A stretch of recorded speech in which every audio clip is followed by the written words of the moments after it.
You know, Dan Joseph, we talk about the drawing of district lines every 10 years. The U.S. Census comes out, and most people focus on congressional districts because that's what we see in D.C. all the time. And Maryland has notoriously been labeled the most gerrymandered congressional districts in the country. It's ridiculous. But our legislative districts are also horribly gerrymandered, which is why Governor Hogan has such a supermajority Democrats in both Senate and the House to deal with. Joining us right now is Brian Griffiths of the Duck Pen, who actually, that's the podcast name as well, who wrote a commentary.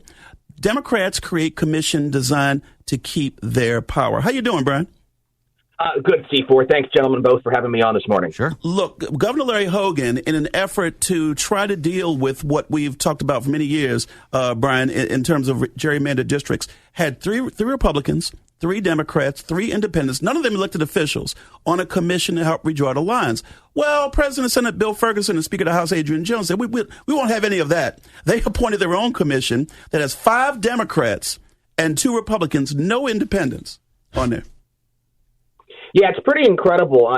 This is very similar to the way that governors previous to Governor Hogan have appointed their redistricting commissions in the past. If you look at the old commission that Martin O'Malley appointed back in 2011, Senate President Miller was on there, Speaker Bush was on there, and there was one token Republican on there as well, whose girlfriend was on O'Malley's staff, so that was a whole other story. It's this.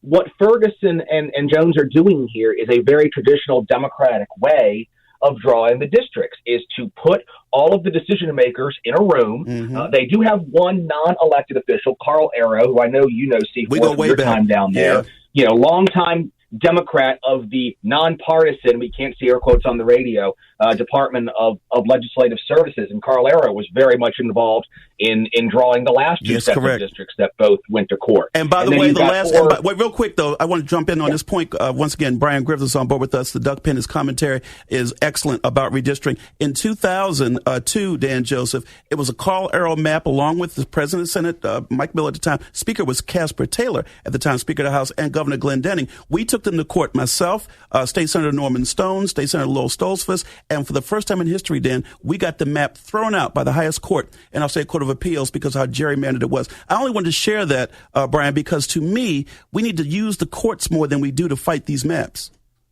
Well, especially if that's what happens ultimately with the Democratic Commission map going forward.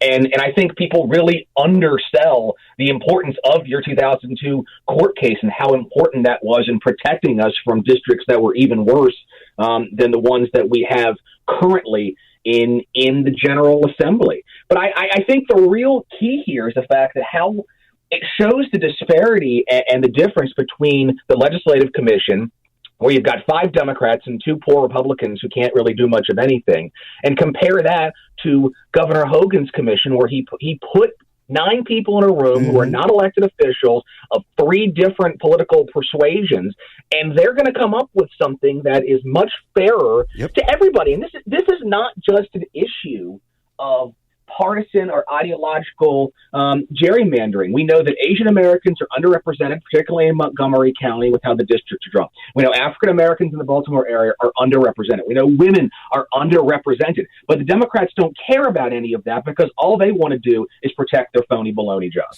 So Brian, in a perfect world, if you could fix the situation and the districts were no longer gerrymandered, how would that change the makeup of what we're seeing in Annapolis right now and what we're seeing at the federal level?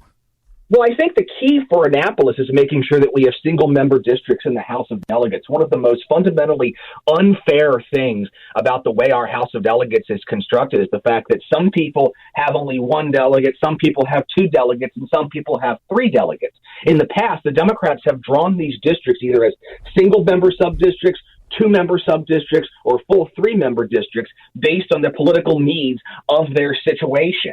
And I think a situation that will have 1 member representing each sub-district, so you have 141 individual single-member districts in the House of Delegates, will not just create representation that is more reflective of Maryland's political, socioeconomic, and racial makeup. I really think it will bring people closer to their legislators, and we will see a reduction in some of the partisan hackery that we see, particularly in the House of Delegates. Brian Griffiths, the publisher of the Duck Pen. Also, go to duckpen.com. You can check out his podcast as well. Brian, when it comes to how these lines, and Dan also, when it comes to how these lines are drawn, if we were more contiguous with communities, if we went on true population increases, decreases as it relates, you would see not just more minority representation, Brian, but more Republican representation in the Senate and the House. And that's the key. If you have a more balanced Republican-Democrat mix in the legislature, you wouldn't get these overriding, tax increase type of legislatures, Brian.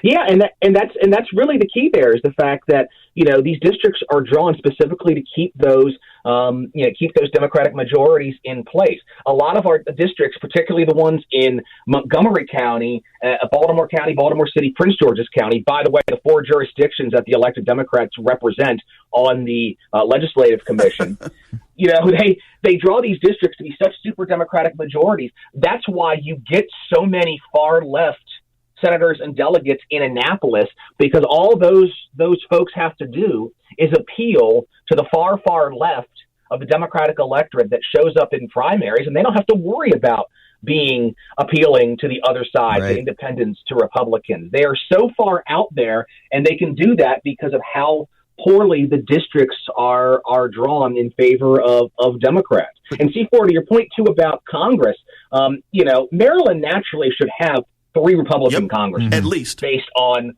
our makeup. And we're all old enough here to remember when it was 4 and 4 back in the late 90s, and now it's 7 and 1. So fair districts.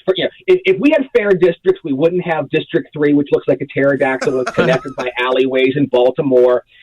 I live in northern Anne Arundel County. I wouldn't have a narrow band connecting me with half of Prince George's County. Anne Arundel County deserves its own congressman. We're big enough for that. It's not about gerrymandering to have more Republicans. It's about making sure that we have lines that we can be proud of, contiguous, that keeps communities together and accurately represents the community. Brian, is there any hope for Governor Hogan's redistricting ideas, or do the Democrats have all the power in this situation? Well, that's an interesting question. The Democrats kind of have all the power when it comes to congressional districts, but the legislative districts is the one that makes it interesting. When the governor introduces his plan, the General Assembly has 45 days to pass their own legislative redistricting plan for the State House and the State Senate. And if they don't pass that within that 45-day period, the governor's plan automatically becomes law. So that's kind of the best hope that I have right now, is that the governor's plan for legislative redistricting becomes law. Unfortunately, the General Assembly does have to pass a congressional redistricting map, so I'm a little less optimistic there. But I'm pretty optimistic about whether, getting a fairer legislative redistricting plan in place. If there's one thing I know that the Democrats can never do, oftentimes these days, it's, agree about what's for breakfast. I can't see them, agreeing on a legislative redistricting plan where some of them are going to get hurt and some of them are going to have to actually run competitive races again. Democrats create commission designed to keep their power. The commentary written by Brian Griffiths of the Duck Pen. Always great to speak with you, my friend. And this won't be the last. We're going to talk more as we get closer to redistricting and the finalization of these maps. Thank you, buddy. Thanks, Brian. Thanks, guys.